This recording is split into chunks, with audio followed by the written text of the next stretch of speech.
የኔ አምነት አቤት አያቴ። እንግዶች እስካሁን ባየሁት በጣም ስርዓት አላቸው። በተለይ ደግሞ ሚስት። አዎ ከኔ ጋር በጣም ብዙ ተሰቃይተዋል። አየህ ልጄ፣ ብዙ ነገር አብሮ ማሳለፍ ብዙ እንድትተዋወቅ ያደርጋል። አዎ አያቴ። አሁን ግን ጠላቴን ማወቅ ነው የከበደኝ። የኔ ልጅ እንደዚህ ሆኖ የሚቀጥል እንዳይመስልህ። የሆነ ሰዓት የሆነ ነገር ይታወቃል። እሱማ አዎ፣ ግን ደግሞ ከኔ ጋር ፊት ለፊት ቢጋጠሙ ጥሩ ነበር። ያኔ ማን ወንድ እንደሆነ ይታወቅ ነበር። ልጄ ፈሪ ፊቱን አይገልጽም። ይህንን እወቅ።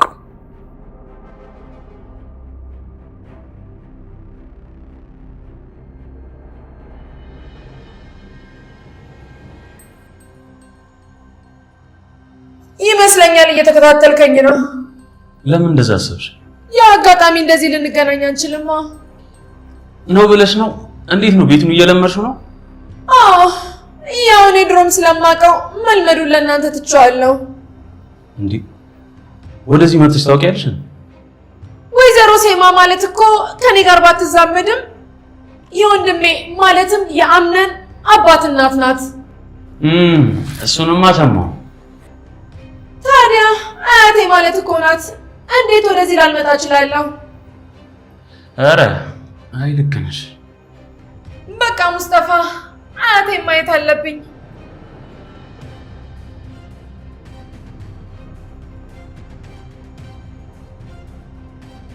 የአምነን ብቸኛ የቤተሰቦቹ ማስታወሻ የሆነው ቤታቸው በሲፈን የበቀል እቅድ ከነደደ በኋላ ሙሉ ቤተሰቡን ይዞ ወደ አባቱ እናት አያቱ ቤት ሄደዋል። ነገር ግን አሁን ላይ የጄሪና የቤሊን ከባዱ ጦርነት መጀመሪያው ጊዜ ላይ እየደረሰ ያለ ይመስላል። ሁለቱም በአምነን ለመመረጥ ወደዛኛው ቤት ከገቡበት ጊዜ ጀምሮ በየራሳቸው መንገድ ሄደው ጄሪ ለአምነን ሚስትነት ብትመረጥም የሱ ልብ ግን የነበረው ቤሊን ጋር ነበር። እሷም እሱ ምንም ያህል ብትወደውም ነገር ግን መሃል ሰፋሪ ሆኖ ከሁለቱም ጋር ያለውን ግንኙነት ፈጽሞ አልወደደችውም ነበር። ሆኖም ከልቧ ጨክና ከሱ መራቅ ግን አልቻለችም። ለዛም ነው በአዲሱ የጄሪና የአምነን ክፍል ቲሸርቱን ታቅፋ ተኝታ ባለችበት ጄሪ የደረሰችባት። በቀጣይ ምን የሚፈጠር ይመስላችኋል? ሀሳብ እንዲሁም አስተያየታችሁን ኮመንት ላይ ጻፉልን። ከዚህ አስቀድሞ በአዲሱ ቤት ውስጥ ሁሉም ተሰብስበው ተቀምጠው እያለቀሱ ሲፈንም በመሃል ስለ ነገሩ ምንም እንደማታውቅ እሷም እንደነሱ ዱብዳ እንደወረደባት እያስመሰለች ሰዎች ቆይ እንዴት ነው ምን ሆነው? እዛ ቤት እኮ ብዙ ትውስታዎች አሉ። ከኛ በላይ ደግሞ አምነን እሱ በጣም ይጎዳል እና አምነን እመነኝ ይህንን ሁሉ ነገር አብረን አሳልፈን መቼም ቢሆን አንለያይ። እኔ በግሌ ሁሌም አብሬክ ነኝ። የተሻለ ጊዜ መጥቶ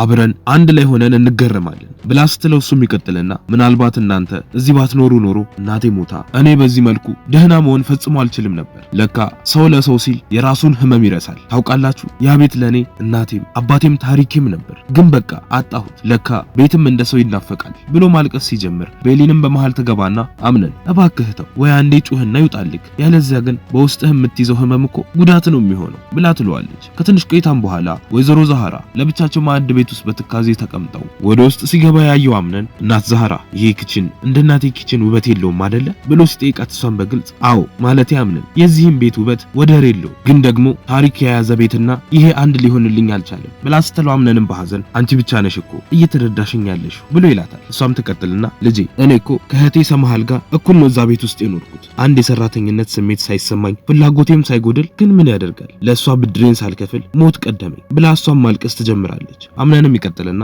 ወይዘሮ ዛህራ እባክሽ ለኔ እናት አትሆኝኝም ብሎ ይጠይቃታል። እሷም ተስማማና ቃል ገብታለት ይለያያሉ። በዛን ሰዓት ላይ ቤሊን ለብቻዋ ክፍለ ውስጥ ተቀምጣ ባለችበት ጄሪ ትመጣና በሩን ዘግታ ቆማ ቤሊን ስሚኝማ ያለንበት ሁኔታ ግራ ያጋባል። ከጥቂት ጊዜያት በፊት ልጄን በሆዴ ይዤ ነበር። ከዛ በፊት ደግሞ ሞርዚና ታመመች፣ ሰምሃል አረፈች። ታዲያ ይሄ ሁሉ ነገር አይደለም ማየት ቀርቶ ይሆናል ብሎ ማሰብ ለራሱ በጣም ይከብዳል ብላ ስትላት ቤሊንም አዎ ግን ጄሪ እኔ ከመፈተን መልካም ነገር ሊገኝ ይችላል ብዬ ማስብ ሰው ነኝ፣ ማለቴ በፈተናዎች ተስፋ ለማይቆርጥ ሰው፣ ስለዚህ መበርታት አለብን ብላ ትላታለች። ከትንሽ ቆይታ በኋላ አንድ በእድሜዋ ተለቅ ያለች ሴት ወደ ግቢው ትገባና ከአምነን ጋር ሰላምታ ተለዋውጠው ወደ ውስጥ ይገባሉ። ሜርሲንም ያገኟትና ሰላም ልትላቸው ብትሞክርም ሴትዮዋ ግን ምንም መልስ ሳይሰጧት ሶፋው ላይ ሄደው ይቀመጣሉ። እሷም ትቀጥልና አምነንዬ ይሄ ቤት መቼም ለሌላ ሰው ተከራይቶ መኖር የለበትም፣ አንተ እያለህ ለምንስ ተብሎ ይከራያል? ብቻ አንተ አድርግ ያልኩህን ነገር ማድረግ ብቻ ነው የሚጠበቅብህ ብላ ስታዘው እሱም እሺ በቃ አያቴ ብሎ ይላታል። ከትንሽ ቆይታ በኋላ አያትየውና ሜርሲ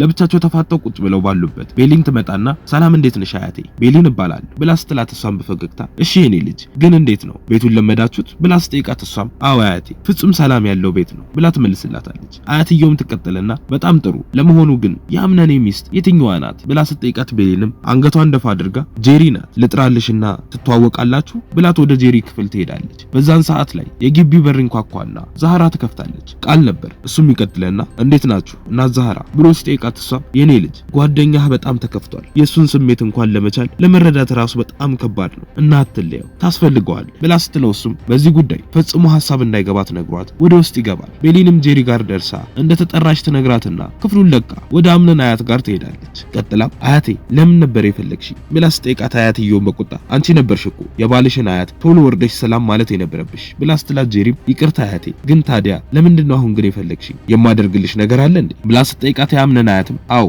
በደንብ ግን ለማውራት መዘግየት ሳይኖርብን አይቀርም ብላ በአሽሙር አውርታ ሜርሲን ገልመጥ ታደርጋታለች። ጄሪም ፈገግ ብላ መብትሽ ነው ብላ ስትመልስ አያትየውም ተቀጥለና ስሚኝማ ጄሪ የኔ ወሬ መዘግየት የሚያስቆያቸው ነገሮች አይጥፉም በያሁን ወደ እኔ ክፍል ገብተን ብንነጋገር ጥሩ ነው ብላ ሜርሲን ጥለዋት ተያይዘው ወደ መኝታ ክፍሉ ይሄዳሉ። በዛን ሰዓት ላይ አምነንና ቃል ግቢ ውስጥ ተቀምጠው እያወሩ ነበር። ቃልም ይቀጥልና ግን አምነን መነሻው አልታወቀም አይደለ ብሎ ሲጠይቀው እሱም በነዴት መነሻው እኮ መጨረሻውን መቼም አይለውጠው ስለዚህ ምን ይፈጠራል ብለህ ነው ግን አሁን እኔ ምንም ማሰብ እየቻልኩኝ አይደለም ብሎ ይሏል። በዛን ሰዓት አያትየው ጄሪን ክፍሉ አስገብታ በሹክሹክታ ስሚኝ አሁን የምናወራው ትልቅ ቁም ነገር አለ እኔ ሴማ በልጄ ልጅ ቀልድ አላውቅም እናም አምነን ወደዚህ እንዲመጣ ያደረኩት ለዚህ ነው አሁን አንቺም እንደኔ ስለ አምነን እንዲሰማሽ ፈልጋለሁ እሱ ወንድ ልጅ ነው በቃ በስሜት እንጂ በማስተዋል መራመድ አይችልም እሱን በቁጥጥርሽ ውስጥ አድርጊው የማንም መሄጃ ያጣ ዘመድ መጫወቻ እንዳይሆን ያንን ካደረግሽ ማለቴ አምነን ለሜርሲ መጥፎ የሆነ ሐሳብ እንዲኖረው ካደረግሽ ይህንን ቤት በስምሽ አድርግልሻል እናም በቃ በዝምታ